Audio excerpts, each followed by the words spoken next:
Welcome to the Gay Buddhist Forum, where teachers from all schools of Buddhism offer their perspectives on the Dharma and its application in modern times, especially for LGBTQI audiences. These talks are offered freely to the world and made possible by appreciative listeners. If you would like to support our efforts to share the Dharma with underserved audiences, please visit gaybuddhist.org. There you can donate, find a list of upcoming speakers, or enjoy many hundreds of these recorded talks dating back to 1996.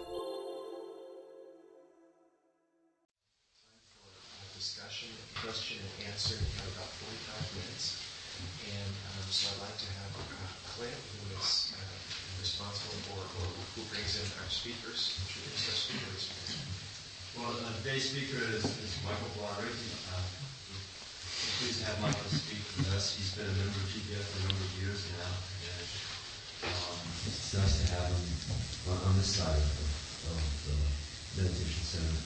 I think Michael says he's been talking, reading texts and talking about sort of the nature of impermanence. So I think that there's plenty of ground to cover there. I'll turn it over to you. Yeah, good morning. I think Clint was desperate for some speakers, so I had originally practiced in the Theravada Vipassana tradition for a number of years, and the last few years I've been practicing in the Tibetan Buddhist tradition, and I think Clint wanted me to arrange for some Tibetan Buddhist speakers to come. My teacher is Lama Tarchen Rinpoche, and there's a center in Santa Cruz that he teaches at, and there's a few young lamas there, and I've asked there if some of the lamas would come speak, and one of the young lamas, Tulku Thupten Rinpoche, said at some point he would like to come here. But their schedules are really busy and pre-planned, say 6 months or more in advance. So occasionally he comes to the Bay Area and spends the weekends up here, and he gives a talk on Sunday afternoons at a center there. So if he does that in the next 6 months or so, he might agree to come here on Sunday morning. So that might happen. So in the meantime, Clint asked me to speak, and I'm not very good at public speaking, so please be patient. And so I thought I'd do some reading. I thought it might be a good idea for different sort of members of GBF who maybe hadn't spoken before, if we could do readings of things that we found inspirational. So I thought about this, and I chose some different things. A few weeks ago, GBF didn't meet here, and I came with a friend, and we drove to Gongay Park, where there was a meeting. And only about 6, 7 of us showed up, and it just so happened somebody brought a book, and we just started doing this reading thing. And it was nice, but it was... it was a little boring to somewhat. So I hope it's not too boring, but I will do my best. Now you got expectations all up. So since I practice in a couple different schools, I know there's people from different traditions here, I thought I'd read about things that were common to the different traditions. And one of those is, I guess, impermanence. So, and death, and exciting subjects like that. So I thought I'd read some things that I found really inspirational. The first one is by Dilgo Khyentse Rinpoche, and here goes. I am now 78 years old and have seen so many, many things during my lifetime.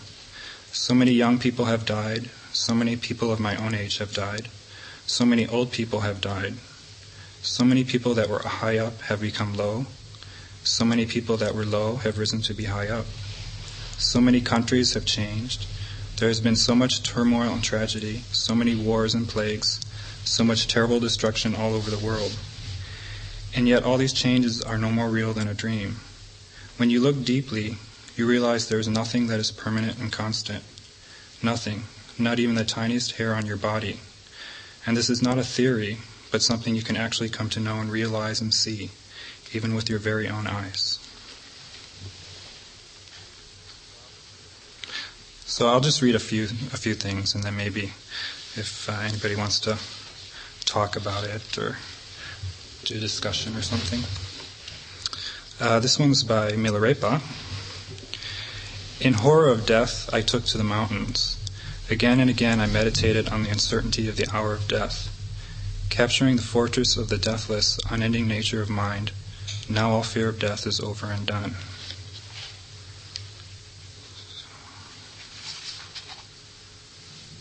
Okay, there's a lot of death here. Planning for the future is like going fishing in a dry gulch. Nothing ever works out as you wanted. So give up all your schemes and ambitions. If you've got to think about something, make it the uncertainty of the hour of your death. That's by Gyaltsen Rinpoche. I don't know who that is.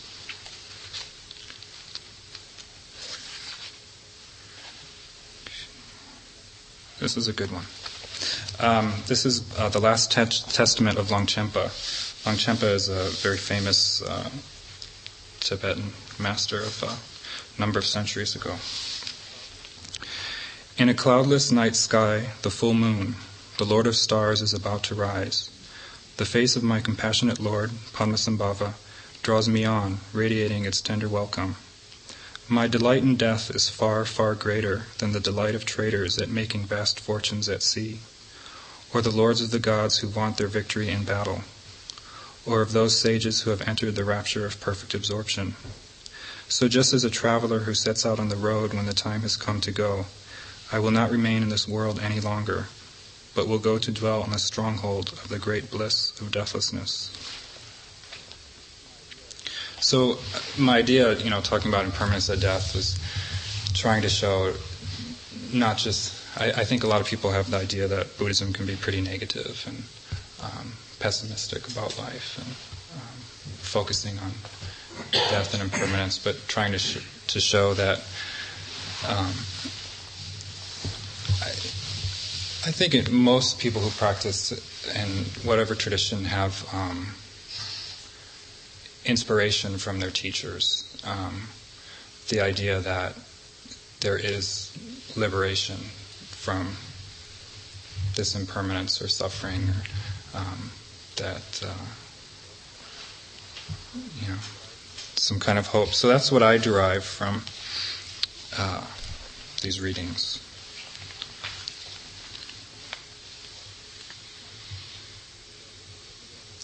So this is an interesting book. Graceful Exits, How Great Beings Die. So it talks more about that. And this is beings in a lot of Eastern traditions, Hindu, Zen, and Tibetan. I picked out a few Tibetan since that's sort of the focus of what I'm talking about. So Lama Tsetan, disciple of the modern Tibetan master Jangmyen Khyentse Rinpoche, and tutor to the master's spiritual wife, Khandro Tsering Chodron, died in an extraordinary way. Although there was a monastery close by, he refused to go there, saying he did not want to leave a corpse for them to clear up. Khandro was nursing and caring for her old tutor. Suddenly one evening he called her over to his side. He had an endearing way of calling her Ami, meaning my child, in his local dialect. Ami, he said tenderly, come here, it's happening now. I have no further advice for you. You are fine as you are. I'm happy with you. Serve your master just as you have been doing. Immediately she turned to run out of the tent, but he caught her by the sleeve. Where are you going? He asked. I'm going to call Rinpoche, she replied. Don't bother him, there's no need, he smiled. With the master, there's no such thing as distance. With that, he just gazed up into the sky and passed away. Khandro ran to fetch Jangmyen Khyentse. As he entered the tent, he gave one look at Lama Tsetan's face, and then peering into his eyes began to chuckle. He always used to call him Lajen, old Lama, a sign of his infection. Lajen, he said, don't stay in that state. He could see that the Lama Tsetan was doing a particular meditation practice, in which the practitioner merges the nature of his mind with the space of truth. You know, Lajin, when you do this practice, sometimes subtle obstacles can arise. Come on, I'll guide you. Transfixed, those present watched what happened next with disbelief. Lama Tseton came back to life. Jamyang Khyentse stayed by his side and took him through the Poa, the practice for guiding one's consciousness at the moment before death. There are many ways of doing this practice. The one he used then culminated with the master uttering the syllable Ah 3 times. As he declared the first Ah, Lama Tseton was heard accompanying him quite audibly. The second time his voice was less distinct, and the third time it was silent. He was gone. Lama Tseton's death was a display of his spiritual mastery.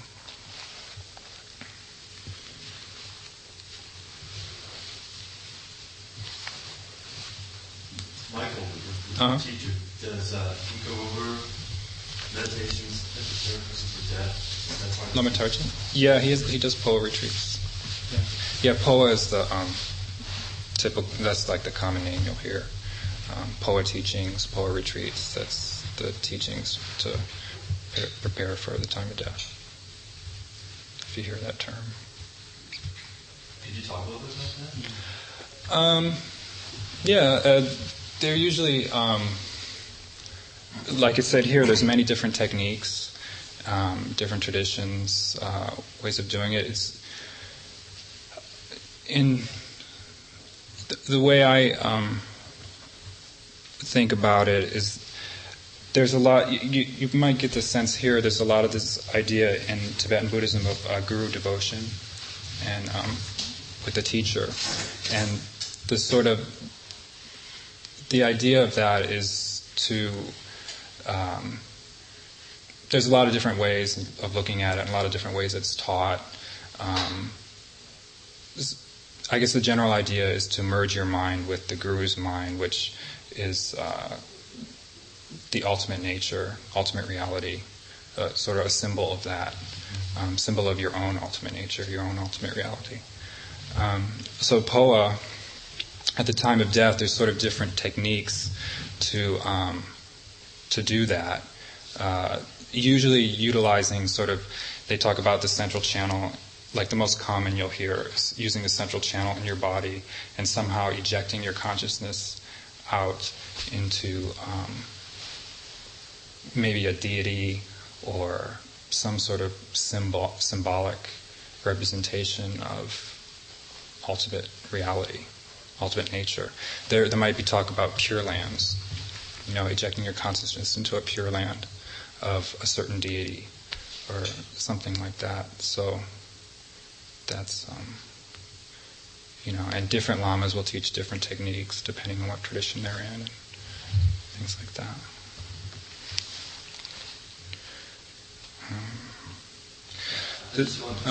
So, as far as bringing it down to a practical level, or to nuts and bolts of it, have there been members in your community that have died and have been guided through the death process by your lama? Is that the intent? That everybody in the community? I know in the very small community I'm in, I know there's been a couple. I've only been involved in a couple of years. I don't know anybody who's died very recently. A lot of people will ask the lamas to do Poa for them. I don't know anybody personally. I mean, I've heard there was somebody who died of AIDS a few years ago, and that Lama Tarchin did Poa for them, and that's usually kind of all that's said. I know in Chogdud Rinpoche is kind of a similar tradition. There's kind of a relationship between the two sanghas. They've actually written a book on Poa commentary, and I actually did Poa retreat with him as well. And they've been doing this a lot longer and have sort of a much bigger community, and there's been people who've died over the years, and there's certain signs apparently of successful Poa that I think you may have heard about. Usually there's signs at the top of the head. The idea is to eject out of the top of your head, and sometimes there'll be the hair will fall out at the top of the head, or there might be some oozing or a hole there or something like that. So apparently that has happened to some people who practiced with that sangha, and so there were signs of that. And that's some of these stories. Well, like this one, this is about a Tibetan nun. I guess it doesn't specifically talk about Poa, but after having spent 29 fruitful years in a cave in strict retreat, the Tibetan nun Jetsun La was known to some as the wish-fulfilling gem. In 1959, she had to break her retreat and leave Tibet. Her cousin built her a small mud and grass hut, large enough to hold Jetsun La and 2 visitors. Revered as the highest lama of the area, she would receive devotees the first 9 days of each month and meditate the rest of the time. A few months before she passed away, she said, "Now I have accomplished what I had to do and achieved everything that I need to. Now I don't have to live in any longer. I am very happy if I can go soon, but before I go I must see His Holiness the Dalai Lama, because I have a few words to say to him." About a month later, His Holiness visited Orissa and conferred privately with her for over an hour. She came out from this meeting very happy and said, "Now my last wish is fulfilled. Now I am free to go." Soon after, Jetsun La became slightly ill, and while remaining in meditation posture, she passed away. Another Tibetan nun related that when Jetsun La died, the air was filled with a sweet scent, and the sounds of cymbals could be heard. And at the time of her cremation, the sky was filled with rainbows. So I think in a lot of traditions you can, like when saints die and things like that, a lot of times there's, I think even in the Christian tradition, there's, for some reason, there's these signs, like pleasant smells and things like that. It's kind of an interesting phenomena.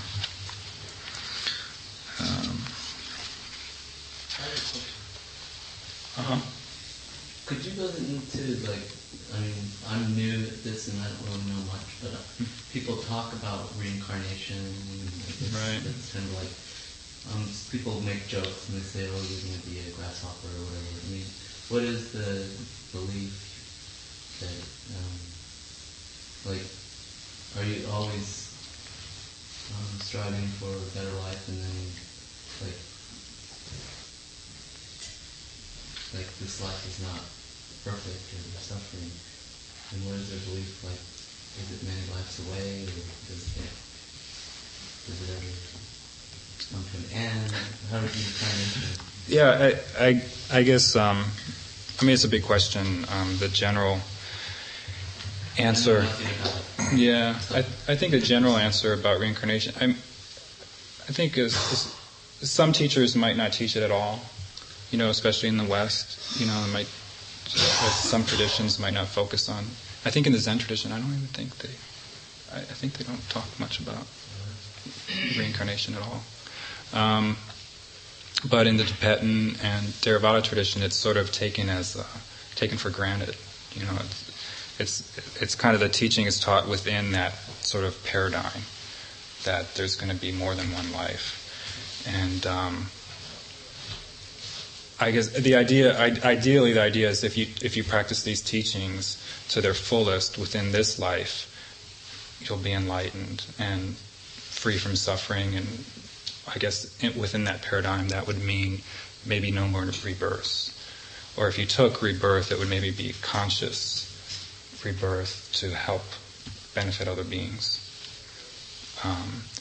And then short of that, if you were just sort of maybe a common practitioner or didn't really achieve full enlightenment, you would maybe take up in your next life where you left off in this one, as far as practicing your path.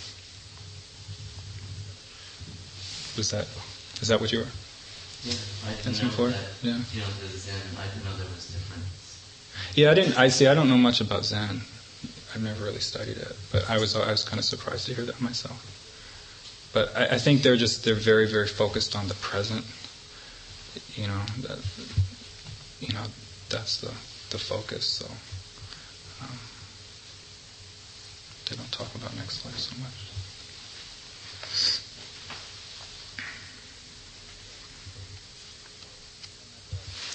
So then I've got this other one. This, if you like stories, and the Tibetan Buddhist tradition, the Snow Lion's Turquoise Mane by Surya Das has lots of good stories.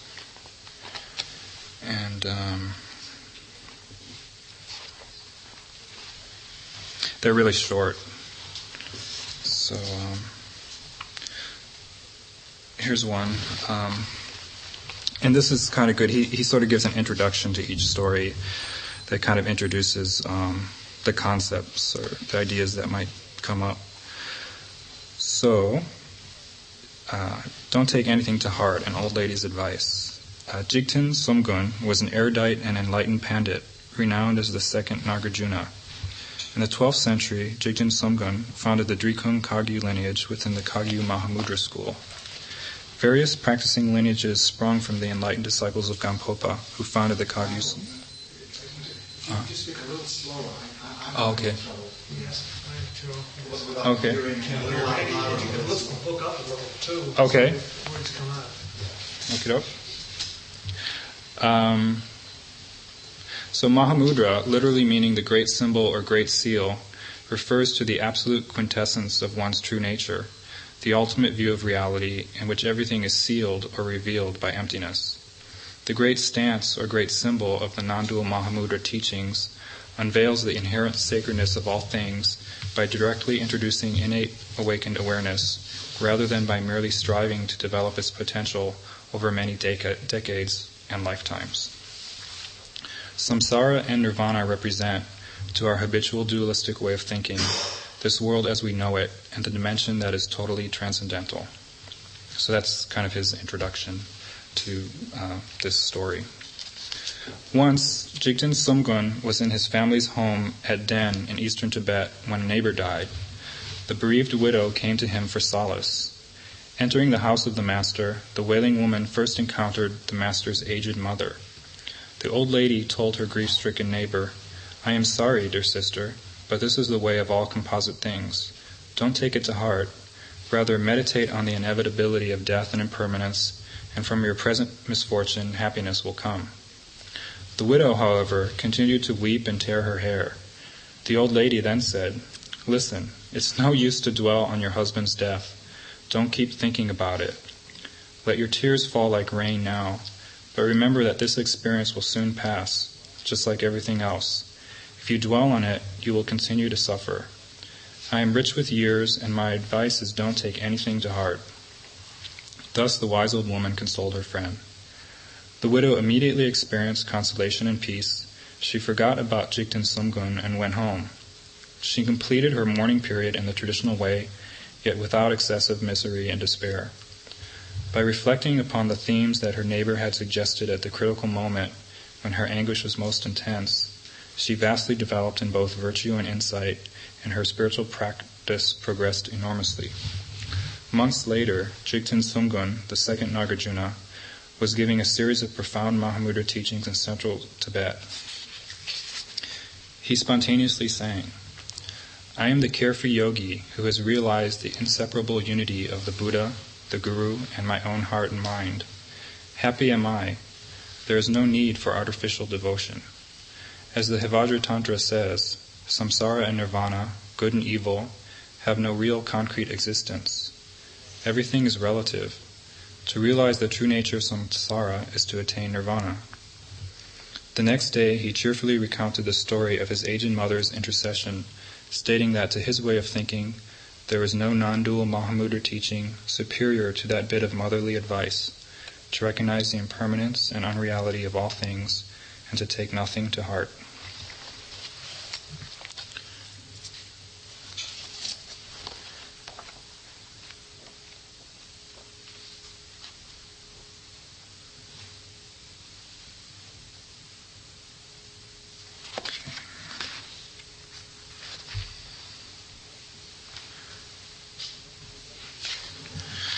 And then there's actually, in the Tibetan tradition, there's lots of really wonderful stories of people dying in kind of amazing ways. That we brought up this poa. So this one is pretty amazing. It's pretty recent too. This one is called "He Died Singing." When the Chinese communists destroyed the Dzogchen monastery in Kham in 1959, the leading lamas and administrators were imprisoned and tortured.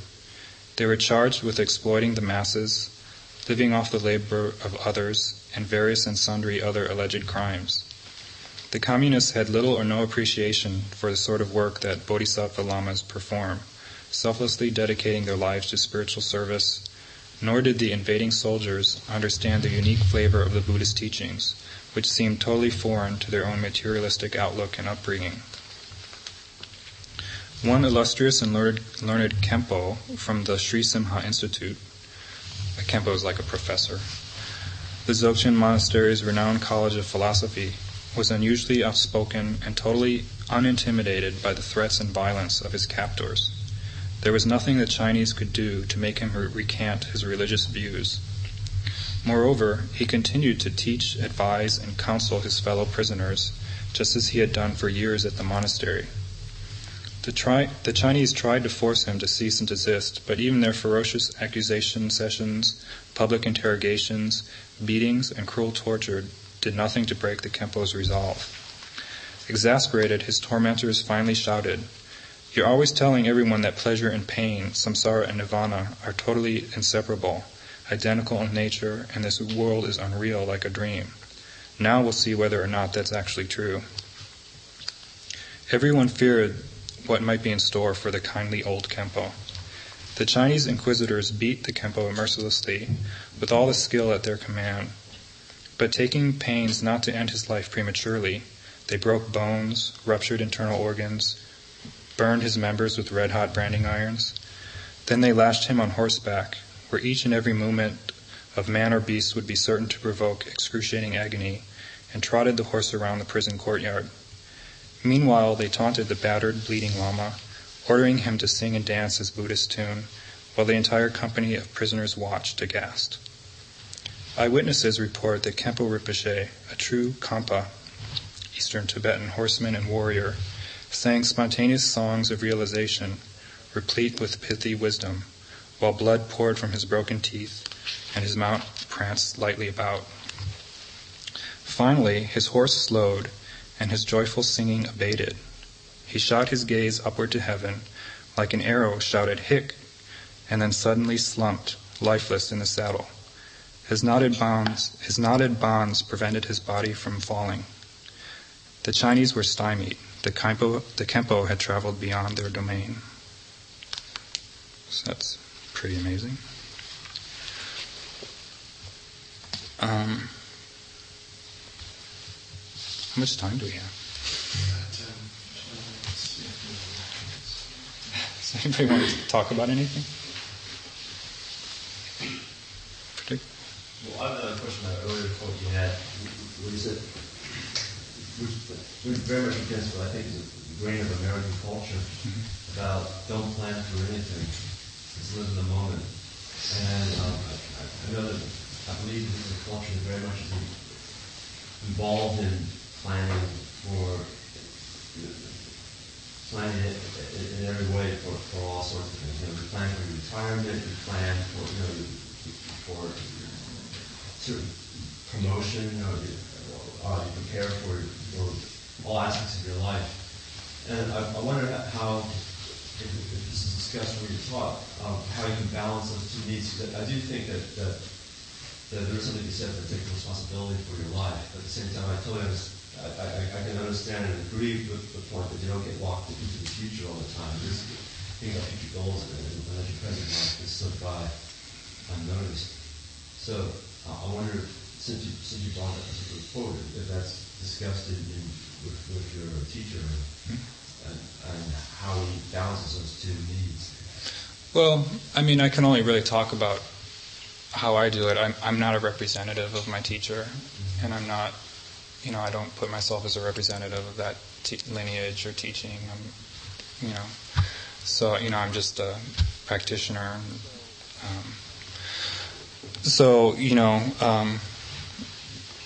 I guess my viewpoint on it is, you just have to come to a balance, whatever rings true for you in your life, a balance between planning and I guess the whole idea is integration. I mean, you have this vast view of life, but you have your day-to-day life as well, and you've got to integrate both.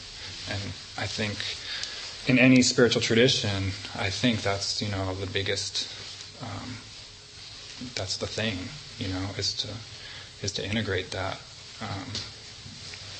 successfully. Yeah. I would like to ask you more personal things about why did you personally choose the direction you're taking now, and what does it do to you in your everyday life? So if you could talk a bit more about that from yourself and your own experience. Like, why am I... Why did you choose that path now, and why do you live there, and what does it do to you? I actually don't live there. I live in San Francisco. Oh, okay. That's just where I hang out. Well, what does it do to you in your everyday life, if I may ask that? Sure. I just... I was pretty satisfied. I practiced Vipassana off and on for years, and spent some, a little time in Asia and did some retreats and such. And I was pretty satisfied with that. And I had always had an interest in Tibetan Buddhism, but especially in the 80s, a lot has come out in the last few years as far as books and teachings in Tibetan Buddhism. And in the 80s, not so long ago, a lot of the stuff was very intellectual. And I'd read books on Tibetan Buddhism and kind of get into them halfway through, and then there'd be like all these explanations about different theories of emptiness, and I'd just kind of lose interest and say, this just isn't for me. But a lot of more interesting things have come out since then with different traditions, and then I pursued my interest in Vipassana, and once I was satisfied with that and became interested in the Dzogchen teachings, it kind of became popular, and a lot of Vipassana people were actually getting into that. So I looked into it, and I actually did a couple one-day sittings with Lama Suryadas, and did some readings, and kind of decided I wanted to pursue that, and just felt some connection there and enjoyed the practice. So I was kind of looking for a teacher, and there's so many Tibetan lamas that come. I mean, if you're into Tibetan Buddhism, you could practically, the Bay Area is like, you could practically go see a different Tibetan lama every weekend. They're always coming through town. So I saw a few that were nice, but I didn't really have any connection. And actually, my friend Trevor, the poet, some of you know, we had heard about Lama Tarchin and decided to go down there because he, often will teach on Sunday mornings when he's living there. He sort of travels a lot and does retreat. But so I went down there Sunday morning and heard a talk, and I just really felt a connection to him and the place, and pursued it from there. And I've been kind of doing retreats off and on there, like weekend retreats and week-long, and actually did a 5-week summer retreat, summer before last, since then. And he teaches along with, there's a Kempo there who's like a professor and Buddhist studies, and there's a couple other lamas, and there's visiting lamas that come through. So there's a lot of activities and a lot of teaching going on there. And it's just been very fruitful. And again, as far as daily life, bringing it down to daily life, I think that's really the challenge. There's actually a Western Lama there. Her name's Lama Yeshe Wangpo, and she did 2 3-year retreats under Kalu Rinpoche. And then she met Lama Tarchin a number of years ago, and he sort of appointed her a Lama in that tradition. And she heads they have a branch in Hawaii, and she heads that, Vajrayana Foundation, Hawaii. And she talks a lot about this, integrate, and how that's really been a challenge. That's like, it's sort of almost like the last frontier, going off and doing retreats is, and it's kind of easy to do it in that kind of environment. But then to bring it down into your daily life is really, that's where you really learn, what's what, how much you've changed, and how much you can when you're in traffic and, all those difficult emotions and things come up and, and you have a breakup and you're going through that and all that good stuff. So, I don't know. It's something I'm still working on. Yeah. I had a whole series of reactions to your readings, which I appreciate very much, by the way. Thanks. But I've also had my different ways of responding to them.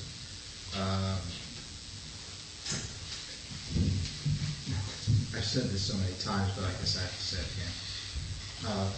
The anniversary of the death of my son 12 years ago was just last Tuesday. And I try to sit a lot and say you're too attached, et cetera, et cetera. But one of the things that I felt was, it ain't so fucking easy. Right. Like your talk. Oh, I felt so happy. My husband died, and I went.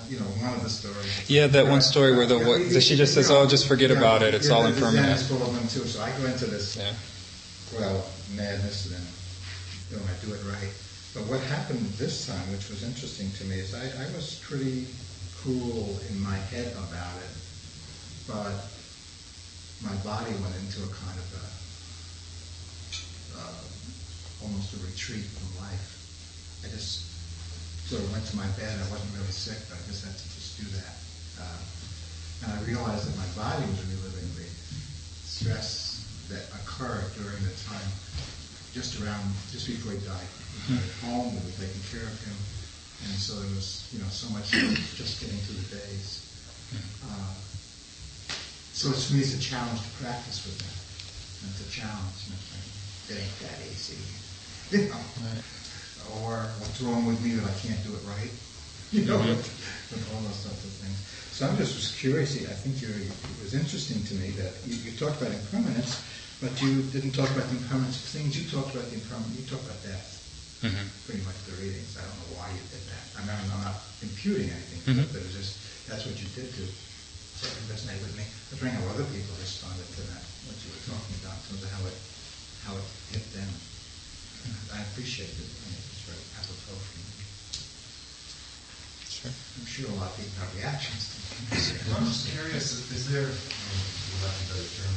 a Buddhist perspective on the grieving process? I mean, clearly, it seems unrealistic to not have incredible emotions around that kind of thing. And I'm just curious, if you've read stuff, if other people have thought about that. Yeah. I mean, I don't know. I mean, again, Buddha. It's funny, like when you say Buddhist, it's like, it's such a broad term. There's all the different lineages and traditions and such. I don't know. I mean, I think just from what little I know and have seen, I think it's really kind of it's allowed. There's definitely space and room for grieving. Actually, when I was in Burma, I actually got invited to a death of someone's mother, who I was kind of had a close relationship to, a Burmese Shan family, and the mother died, and they invited us to come over, and it was really different. I mean, she was sort of laid out in a bed, and had cotton stuck up her nose and just like the sheet up to here. And they invited us in, and it was kind of like, well, what do you want to drink? And it wasn't like there was a lot of open sobbing and grief. And like while we were sitting there, neighbors came by and they just kind of chit-chatted. Like people were just kind of sitting around the corpse and kind of chit-chatting and, getting served tea but it didn't seem like anything was being suppressed, or it seemed like that was just the way they were naturally about it. So I don't know if it's a cultural thing. Grieving process might differ in different cultures. I guess I haven't been around that much. That I assume, everything's okay. I would think in my tradition, people grieving and dying, and I know people go through difficulties in their life, and I think the teachers just kind of let people do what they need to do, go through what they need to go through, and if it's grief, then that's okay.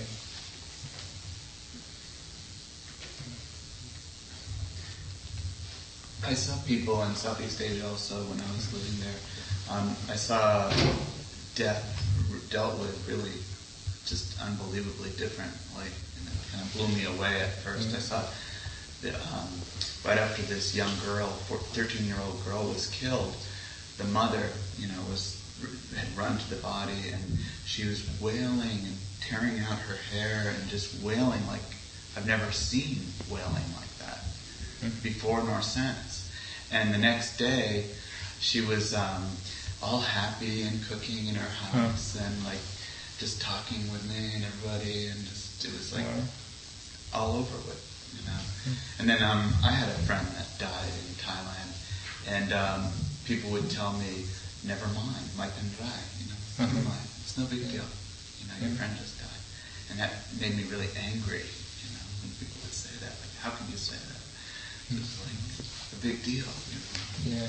And now that I work with people with HIV, and I see people who have been grieving for 10 years or more, and they're grieving not only a past love or loves, but their own inevitable death for a really long time. And it's like, sometimes it's just like so not graceful. And sometimes it is graceful. I've always wondered about how do you do one versus the other? How can you do that gracefully?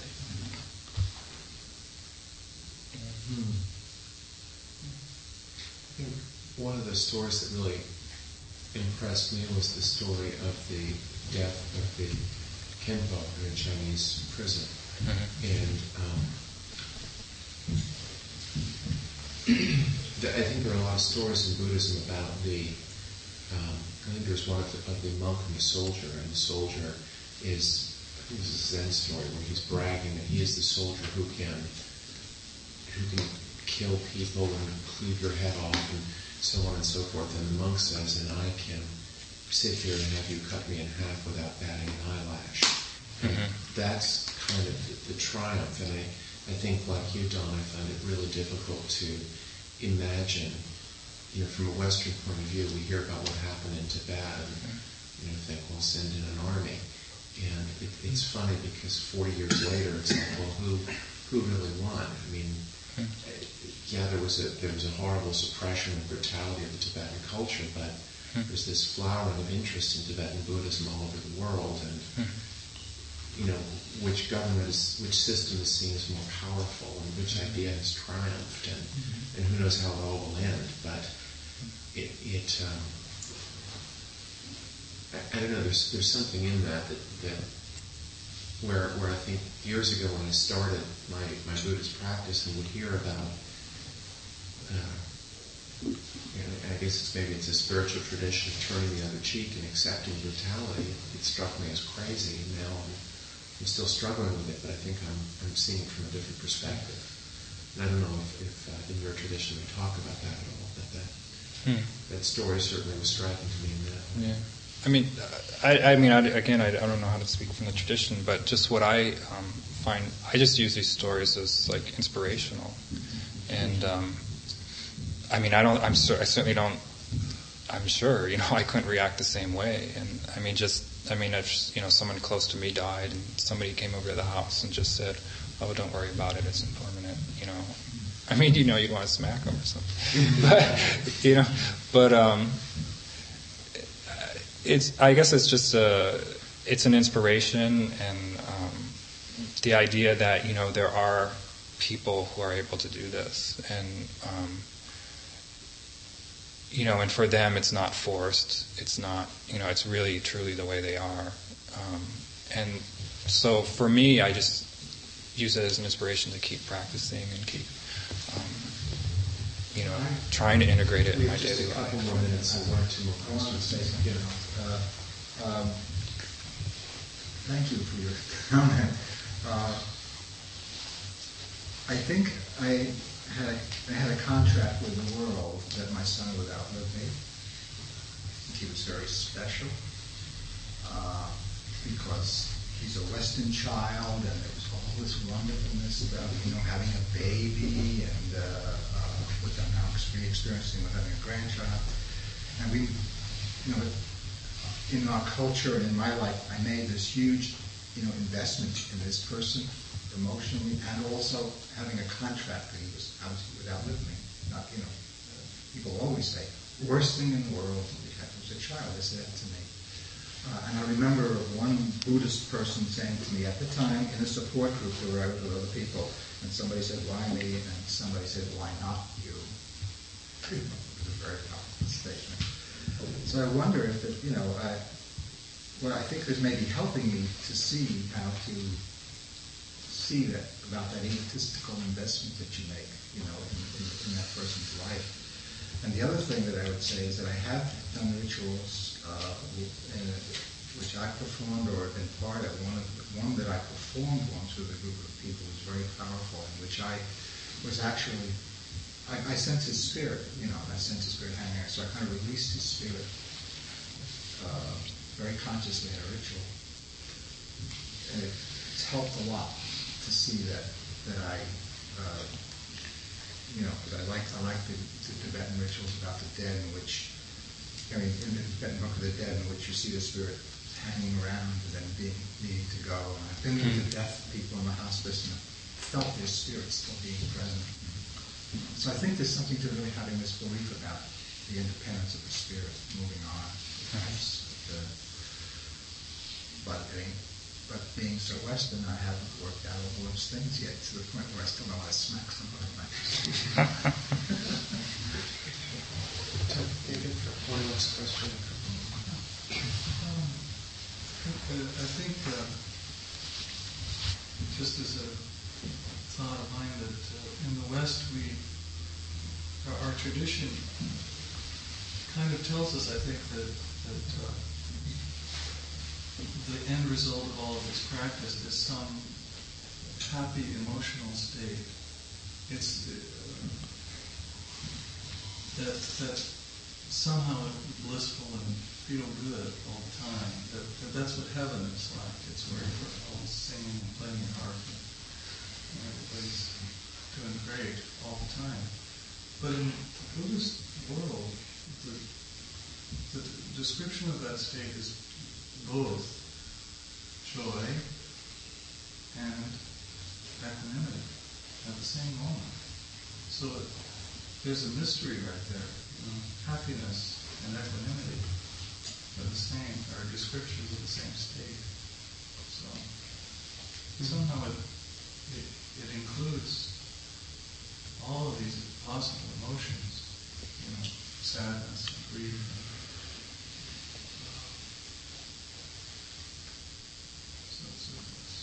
There's something mysterious about penetrating that. Okay. Well, thank you very much. Thank you. Let's see. I think there are a couple of things to announce. I mentioned that Jack is the host. I also want to say something about the Donut Bowl, which is that every week we do have expenses. We pay for this, so there's a Donut Bowl where you can help support our practice. And so please give generously. I don't know how we're doing on money, but I think a few weeks ago we needed money, so please be aware of that.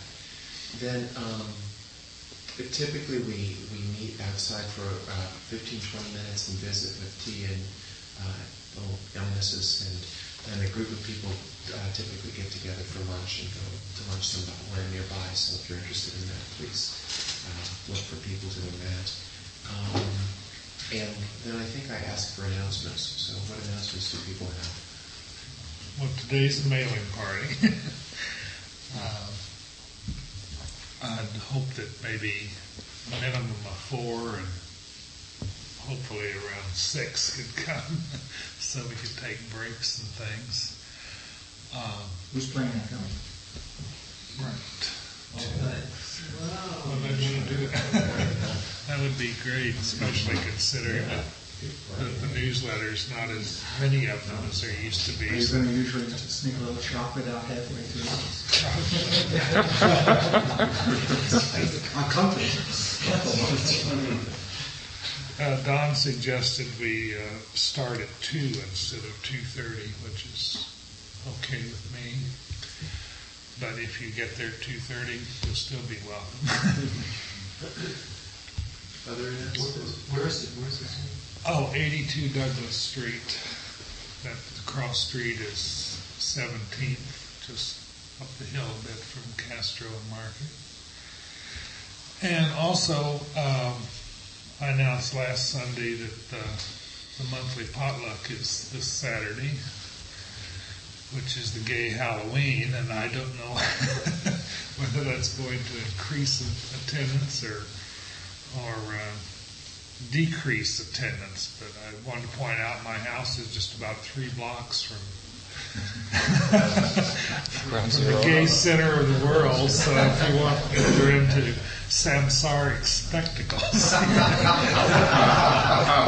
you'll certainly see one after dinner. And if anyone has any ideas for themes after we break up, I'd appreciate it. I don't know whether it'd be a good thing to be totally spontaneous or planned, like this gay people wanted it. So any ideas along that line?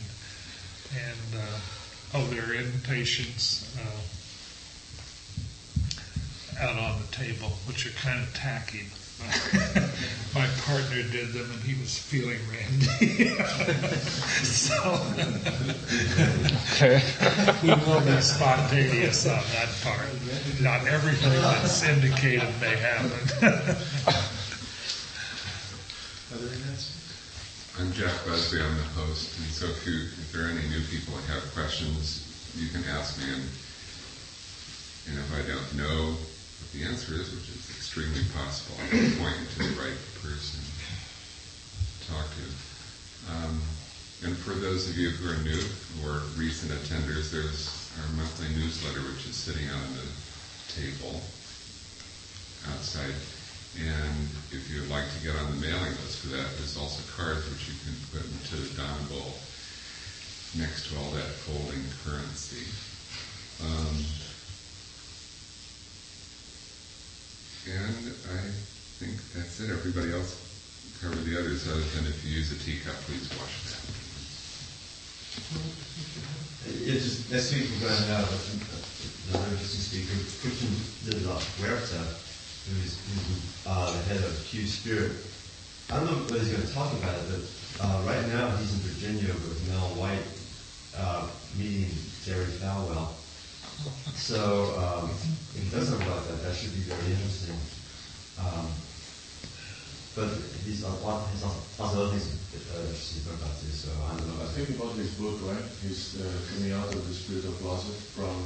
Yeah. He also has a new book out called Coming Out Spiritually. Maybe we'll talk about that too. So anyway, it should be interesting, and I encourage people to attend. Other announcements? Yeah, good announcements. Okay. I have some pictures here, that's 3 pictures, and from the last picnic, so if you know somebody's here. Okay, announcement. Yeah. If anyone knows Clarence Wong's email address, I'd be happy to have it. Okay. Apropos of the mailing party, I haven't actually confirmed since Robin or Joe neither are here. Does someone have the labels for the newsletter? No. I have the newsletters, but I don't have the labels. And I don't either. We can do a certain amount of work without them. He said he was updating it yesterday. Yeah, I doubt that he's forgotten, but sometimes computers break down and things like that. So There's a winter retreat being planned for the President's Day weekend in February. And if anybody's interested in getting one on the ground floor, right? we'd like to get some people to investigate locations and get that going. So please talk to Howard King and myself about that. Okay. There's a performer, Canyon Sam, a woman who's doing a one woman. She's also doing a one man. It describes what happens when passion, spiritual precepts, and politics are at odds. Come witness the fray when a Buddhist seeker gets tangled in a web of desire amidst the caste, including a wry Zen master, a hip-hop poet, a Tibetan trekker, and a bewildered mother. It comes very well recommended. And today, there are two special guests who will be there. I don't know what you're going to talk a little bit, I guess, so be present. Howard King, our Howard King, will be a guest there. And Carol Newhouse, who is the leader of the lesbian, gay lesbian, whatever it is, and Straight lesbian song. Yeah, gay lesbian, a lesbian song on the East Bay. So I'm not going, but I'm really sad about it. I think I'm going to try to go to the show this week. The show's actually a little bit long. Supposed to be fun. No, it's Where just is it? It's just on Thursdays, Fridays, and Saturdays, and Sundays, and next weekend is the last weekend. Right. Have you seen it, or you know about it? I'm going next weekend. Several people I know have seen it. It's quite good. Okay. All right. Where is it? Oh, there are a lot of these outside. Oh. You can pick one up. Okay, if that's it, could we, David, would you give us a dedication of merit we could close with?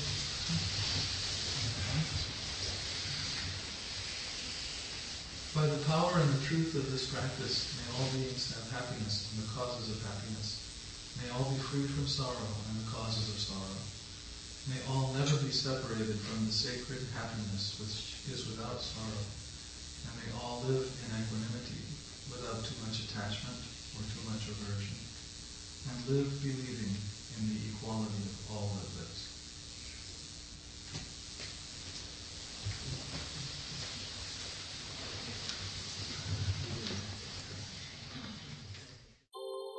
Thank you for listening to the Gay Buddhist Forum.